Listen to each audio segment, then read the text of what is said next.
YouTube channel Kamran दुसरी वाला स्वागत है। दोस्तों आज मैं आपको बताने वाला हूँ सिक्योरिटी से रिलेटेड कुछ बातें।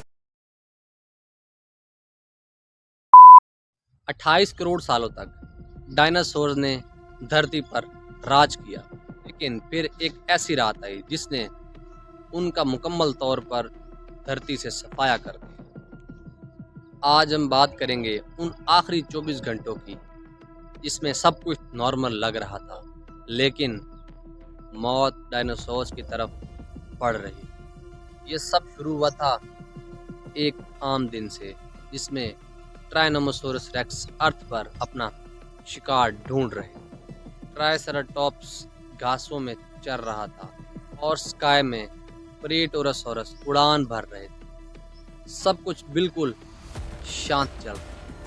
लेकिन स्पेस में एक एस्टेरॉयड 66 मिलियन ईयर्स पहले, जिसका साइज माउंट एवरेस्ट से भी ज़्यादा बड़ा था, वो धरती की ओर बढ़ रहा। वो एस्टेरॉयड 40,000 किलोमीटर पर आवर के हिसाब से ज़मीन की ओर बढ़ रहा था, और उस वक़्त जो भी ज़िंदा चीज़ें ज़मीन पर थीं उनको इस चीज़ का कुछ भी अंदाज़ा नहीं।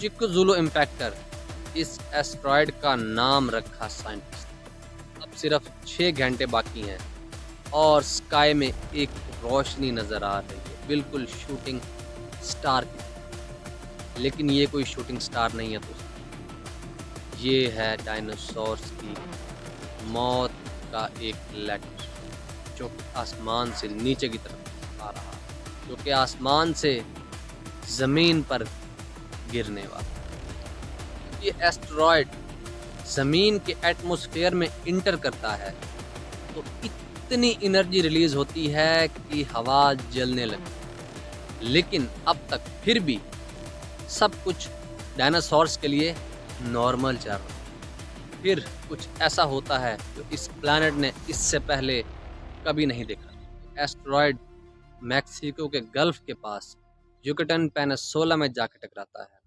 इम्पैक्ट इतना पावरफुल होता है कि 10 बिलियन एटॉमिक बॉम्ब के बराबर एनर्जी रिलीज होती है। पूरा रीजन इंस्टेंट वेपराइज्ड हो जाता है। सुनामीज उठते हैं थाउजेंड्स ऑफ फीट। एक्सप्लोशन की वजह से पूरे रीजन में, पूरे एटमॉस्फेयर पे छोटे छोटे पार्टिकल्स फैल जाते हैं। उसकी वजह से धूप जमीन तक नहीं पहुंच पाती,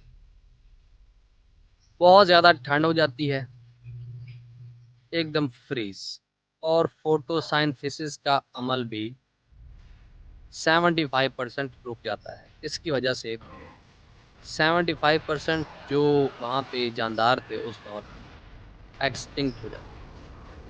और डायनासोर्स जिन्होंने 28 करोड़ साल तक दुनिया पे इस ज़मीन पर राज किया, वो भूख और प्यास की वजह से मरने लगते।